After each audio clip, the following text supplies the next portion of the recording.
আসিফ হাসান রেজাকে ইস্তেমের সঙ্গে বলার জন্য অনুরোধ করতেছি। আসসালামু আলাইকুম ওয়া রাহমাতুল্লাহ।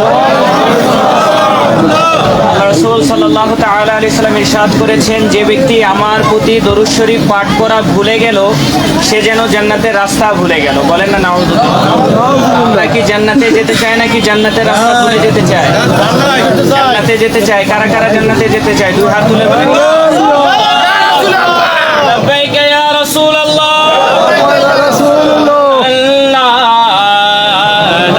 সবাই মিলে পড়ি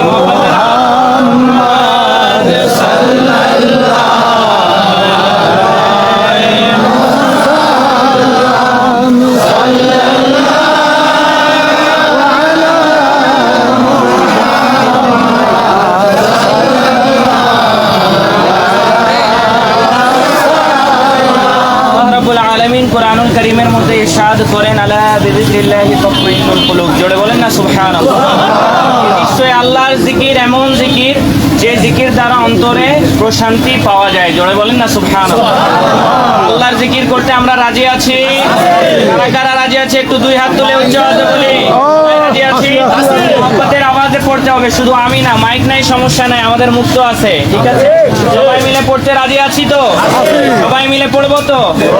আল্লাহু আল্লাহু আল্লাহু আল্লাহু আল্লাহু আল্লাহু আল্লাহু লা ইলাহা ইল্লাল্লাহ। লা ইলাহা বলতে পারবেন না? সবাই বলতে পারবেন? মুহাব্বতের আওয়াজে পড়ি, লা ইলাহা ইল্লাল্লাহ, লা ইলাহা ইল্লাল্লাহ, বলি লা ইলাহা ইল্লাল্লাহ, লা ইলাহা ইল্লাল্লাহ, আমান্না বিরাসূলিল্লাহ, আল্লাহু আল্লাহু আল্লাহু আল্লাহু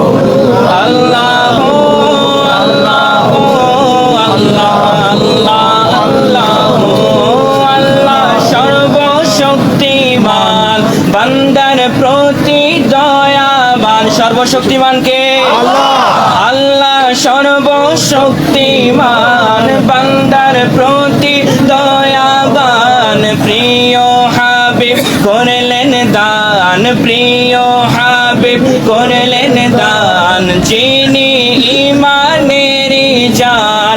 লা ইলাহা ইল্লাল্লাহ। এবার সে আপনারা সবাই পড়ি, সবাই লা ইলাহা ইল্লাল্লাহ। আল্লাহর জিকির করতে ভালো লাগছে না খারাপ লাগছে? ভালো লাগছে।